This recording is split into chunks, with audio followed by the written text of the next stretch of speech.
Welcome back, everybody. It's Robin Waite here from the Fearless Business Podcast. I have got possibly the most exceptional guest on the show today. It's John Lee Dumas, who has amassed over 3,000 episodes on his podcast, Entrepreneurs on Fire. And I thought it was a big deal hitting 100 episodes on Fearless Business. So it's a real pleasure to have you here today, John. Welcome. Thank you for having me. It is a big deal to hit 100 episodes. I remember when I did, it feels like it was yesterday. So congratulations on creating a lot of great content, and here's to many more. Oh, legend. Yeah, we're on season 2. We're heading for 200. We're coming at you, John. It's going to take Boom. Right. Listen, you wrote a fantastic book, and I'm going to give it a plug because you very kindly gave me 100 copies, which I sent out to all of my clients, which they loved. The Common Path to Uncommon Success. And you've spoken to so many different entrepreneurs, business owners. One of the things I'm most interested to hear about, though, is, in your view, why is it that so many businesses fail so quickly? Listen, businesses fail for a number of reasons. The main reason is because they don't have their specific big idea. They don't have their big idea that they're both passionate about, but they also have expertise in, to have that what I call zone of fire in the middle there so that they can go all in. Because, one thing that we've seen a lot, and I'm sure you've seen it as well, Robin, is there'll be somebody who maybe even got a head start at doing something with an idea or a product or a service, but they're doing it because it's an opportunity, not because they love it. And then somebody else will come in the game later than them that just loves that thing. It's their passion, it's their joy. That person wins every single time because they get up in the morning, they want to do that thing. They go to bed at night thinking about ways to improve that thing. So there has to be a combination with what you're working on with passion, but also value and expertise into that, having that zone of fire in the middle. So that's the biggest reason why so many businesses fail. They don't have that combination. They usually have one or the other. Just passion, that's just a hobby. Just expertise, you're going to get bored and stop doing that thing. You must have both. 100%. Well, I think it's so easy to get a business set up online these days, isn't it? And you see all these people running FBA businesses and stuff, and we see the highlight reel, the sort of the 10% who are, do make it a success. And all of those lumps and bumps in business, you've got to have the passion and the purpose and the drive to be able to, when there's a dip, to be able to persevere and push through that. So that makes perfect sense. And in terms of identifying that sort of big idea in the first place, what's your advice around how should somebody kind of decide what is the thing they're going to go all in on? Well, listen, there is a step-by-step process. We go through it in the book that you so kindly held up there earlier, where it is a process where you're going to go through and really be honest with yourself and list out the things that you have passion, excitement, enthusiasm in, and then list out the things that you have expertise, skills, knowledge, value to give to the world in. And you're going to have 2 different lists.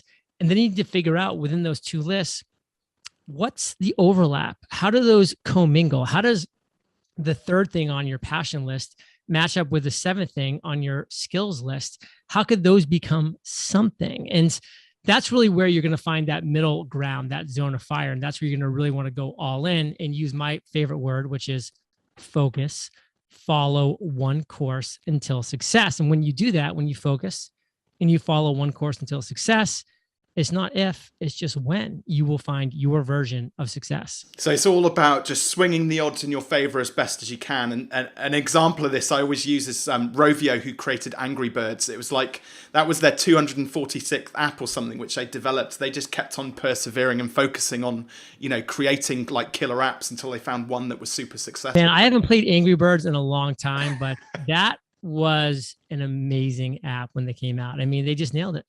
I still remember the early versions of it being absolutely blown away, and it's the simplicity of it. Anyway, we don't have time to talk about Angry Birds, John. I've got to make the most out of this opportunity, which I got with you here. You talk about, there's 17 different steps that you talk about in the path to uncommon success. You must have there must be 1 or 2 which you're kind of magnetized to, that you feel kind of gives somebody the greatest impact the quickest. So do you have a favorite of those sort of 17 steps? Well, I love them all, but for some reason, what I'm drawn to right now, as you and I are talking, is actually the 17th step, which is keep the money you make. Because one thing that breaks my heart is people will buy this book, they'll go through the process, they'll do every single step, they'll work super hard, and they'll have success as a result. They'll be selling products, they'll be selling services, their business will be taking off. But then they'll look at the end of the year, they'll be like, man, after expenses and advertising and payroll and taxes, where's all the money? And that's a good question, because I was asking the same question back in 2014, 2015. I was making multiple millions of dollars per year. But then after everything, being like, where is the money? And it was tough and it was painful to come to that realization. So what I want is for people to follow these 17 steps to get to their version of financial freedom and fulfillment. But I want them to really understand that they need to take the final step very seriously. Keep the money you make. That's why I moved to Puerto Rico 5 years ago now, so that I'm paying a flat 4% tax rate, no federal, no state tax, just 4% total tax. And that is part of what I do to keep the money I make. And one thing that I've been doing now for 95 months in a row is publishing our monthly income reports. And one of the lines on those monthly income reports, besides net profits, gross income, expenses, is the percentage of net revenue to overall profits. And last month, we actually had our best month ever, where we kept 93% of the money we made. 93%. We're usually in the 70s or low 80s, which is still fantastically high. But something just clicked on all levels last month. And it was key, because when you keep the money you make, then you have opportunity where your money can start making money. And it's not just going to be you making money. That's absolutely incredible. I don't think I've ever heard of a business doing 90 plus sort of percent net profit. Doesn't happen every month for us. No, but even still, even for it to happen one month is just, that's ridiculous. And I always encourage the Fearless crew to kind of think about two things, because we never have a cash flow problem. Like money flows in, money flows out. So like there's never a cash flow problem, right? It's exactly like you said. Solve the first problem, which is making more money. Solve the second problem, exactly as John's just explained there. Like keep hold of that money, because then you can either use it for growth or potential passive income streams, or lots of different options. Then, I see far too many businesses kind of essentially living their lives like hand to mouth. They work, the money comes in, and then it goes straight out to pay their mortgage and put food on the table. And I believe, probably like you, John, as well, there's a better way to live your life. So, how do you believe that people should leave their life, or lead their life, I should say? What is it that we want to achieve within our lifetime? How do you work that out? This is what we want. We want financial freedom, and we want fulfillment. Because when you have financial freedom, you now can start making choices that you want to make, not that you have to make. You start being able to make choices that maybe I want to give to this cause, help out a friend or family, or, just make sure that my financial war chest is at a place where I have complete financial freedom to make the decisions that I want to make. I don't have to stay in this job, right? I don't have to keep doing this thing within my business, because I have that financial freedom to say, you know what? Yes, that's an extra X number of dollars per month, but it's an X number of bandwidth and unhappiness and stress per month as well. Let me just cut that away. That's what financial freedom gives to you.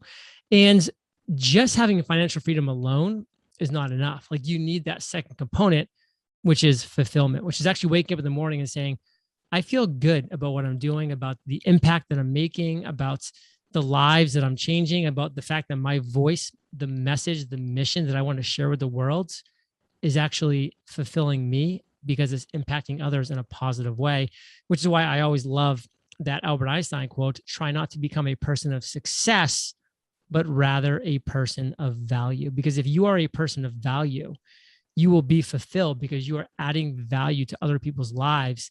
And that is just a core tenet that we as human beings really do strive for. That's gold. And if you are leading with value as well, the money inevitably comes after it. I always say like money is a byproduct of a job well done. Mrs. Waite hasn't quite got to grips yet with like how we spend our money. We're still working on that at the moment, but it does give you a lot of options. And I do a lot of work with my team as well, just around I'll explain to them when I take marketing, for example. Listen, we'll work together on a marketing strategy. I'll delegate some responsibility. You're going to get input from me. But if you hand a task back to me that's going to create more time for me, that's actually not filling me up. There's things that I want to do to add greater value. So that's an amazingly great piece of advice. And that quote again? Albert Einstein, Yep.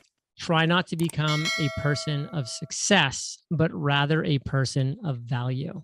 100%. Absolutely love that quote. We should, I may get that framed, I think, and pop that in the office somewhere. It's interesting, isn't it? Because you've spoken to some amazing like entrepreneurs in the book, incredibly successful people. You know, even the quote on the front cover from Gary Vee, you know, is just a really inspirational guy. There is a danger that, you know, again, I mentioned the highlight reel earlier on. There's a danger that we look at these people and see them as being super successful, and they kind of make it look quite easy. And even there was an element in your book where I was reading this thinking, God, you make it sound so easy. But the reality is that's not always the case, is it? It's not easy. Listen, it is hard to achieve the lifestyle of your dreams. It is hard work to create a life of financial freedom and fulfillment. I mean, if it wasn't hard, everybody would be doing it. But you know what else is hard? Being broke, living paycheck to paycheck, waking up in the morning, looking in the mirror and knowing that you are underperforming your expectations of yourself. Like that's hard too. And by the way, I've lived that life. That is hard. I can speak from experience. So it's hard work, either path you choose. So choose your hard. Do you want to work really hard building the life of your dreams? Or do you want to choose the hard path of being broke, living paycheck to paycheck, always scrambling, always being disappointed in what you've accomplished or lack thereof? Choose your hard.